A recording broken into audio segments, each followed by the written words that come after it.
नमः शिवाय, हर हर महादेव, श्री शिवाय नमस्तुभ्यम। प्रदोष के समय पर उससे पहले लक्ष्मी और दरिद्रता फिर भ्रमण पर निकलती।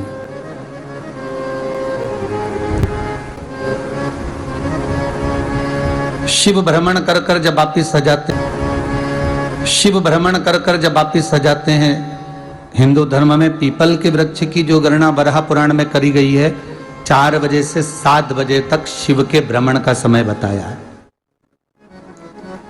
शाम को। तो 7 बजे से लेकर फिर रात्रि 9 बजे तक लक्ष्मी और दरिद्रता फिर भ्रमण पर जाती। इनका एक समय निश्चित है महाराज। भ्रमण कर कर आ जाना। अब इस बीच में जब लक्ष्मी और दरिद्रता दोनों निकल कर जा रही हैं, तो दोनों एक भाव रख कर जाती हैं कि आज हमको कहां प्रवेश करना है।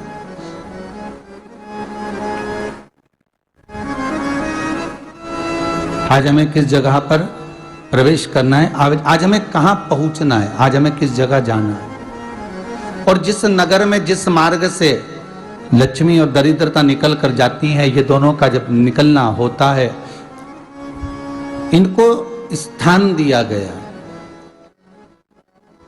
जहां पर स्वच्छता हो, घर के दरवाजे पर रंगोली डली हुई हो, द्वार पर जल छीटा गया हो। महाराज, उस द्वार पर लक्ष्मी प्रवेश करती है तो दरिद्रता भी जाने लगती है अंदर।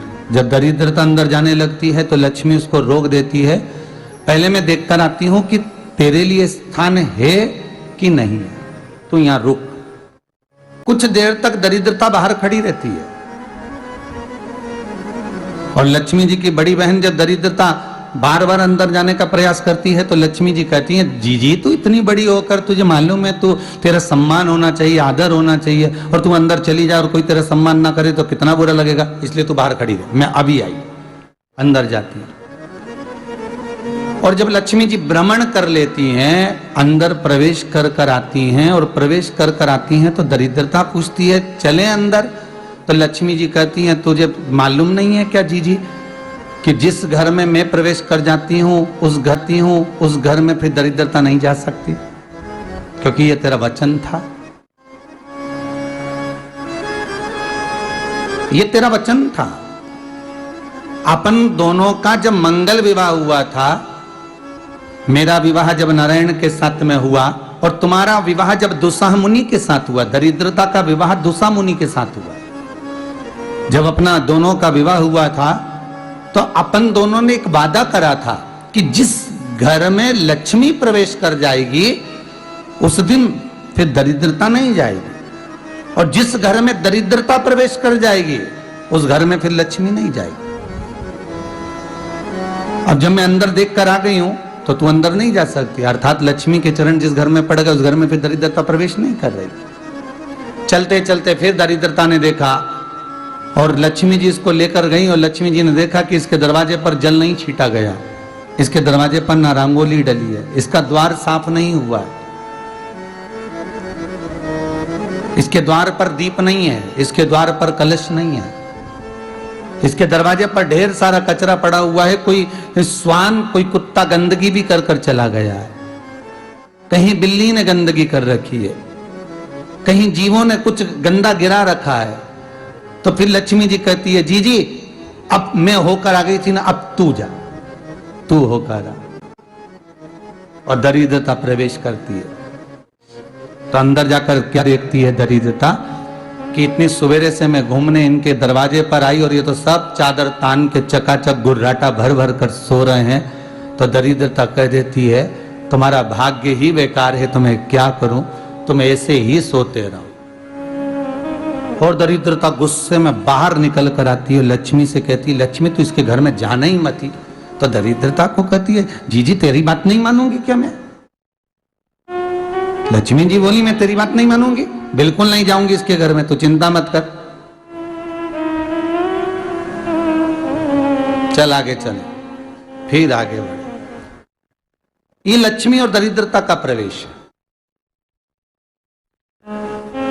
आपके घर का द्वार आपके घर का दरवाजा, फिर निवेदन करूंगा एक बहुत सुंदर बात, हमें महाराष्ट्र से सीखना चाहिए, हमें साउथ से सीखना चाहिए, दक्षिण से। जिस समय पर भक्ति देवी यमुना जी के घाट पर रो रही थी अपने पुत्र ज्ञान और वैराग्य को गोदी में लेकर, समय देवऋषि नारद ने प्रश्न किया था कि तुम कहां पर पोषित हुई हो, तुम्हें ऊर्जा कहां से प्राप्त हुई? तो कहा मैं गुजरात से तो चली हूं।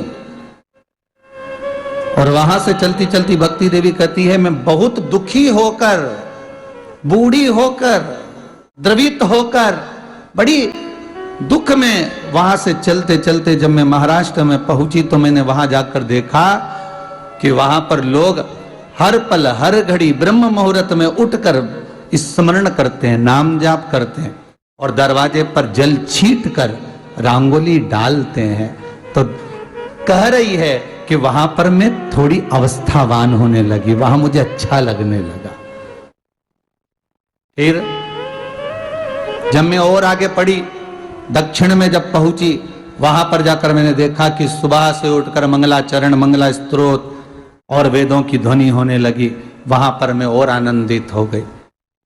हमें कुछ चीजें महाराष्ट्र से सीखना चाहिए कि वहां रहने वाले जो भगत हैं, वारकरी संप्रदाय के जो भक्त होते हैं, वैष्णव जो धर्म के भक्त होते हैं, उनका नियम है सवेरे के समय घर में पानी है कि नहीं है, पर जब भी वो घर का दरवाजे के बाहर थोड़ा ना थोड़ा पानी तो छींट ही देते हैं। और छींटने के बाद फिर वहां पर अपने यहाँ तो दिवाली पे रंगोली बनती है जी, और वहां पर रोज की रंगोली बन जाती है कि कभी हो सकता है परमात्मा राह भूल कर हमारे घर में प्रवेश कर जाए, इसलिए वहां प्रतिदिन की रंगोली, प्रतिदिन।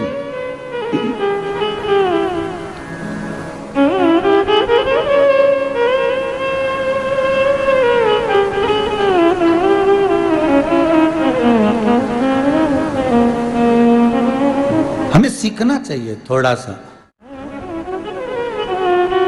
आज के जमाने में तो बहू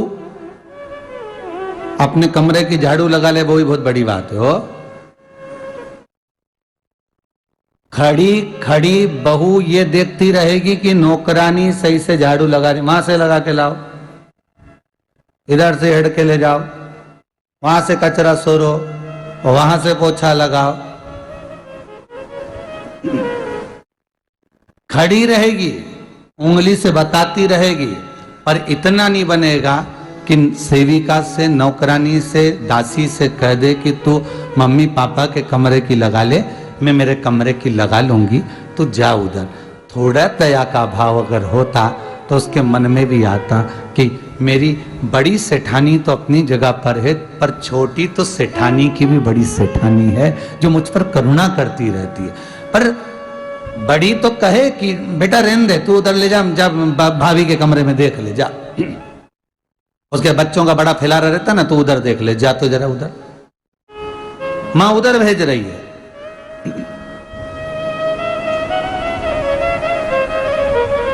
थोड़ा सेवा का भाव हमारे भीतर हो।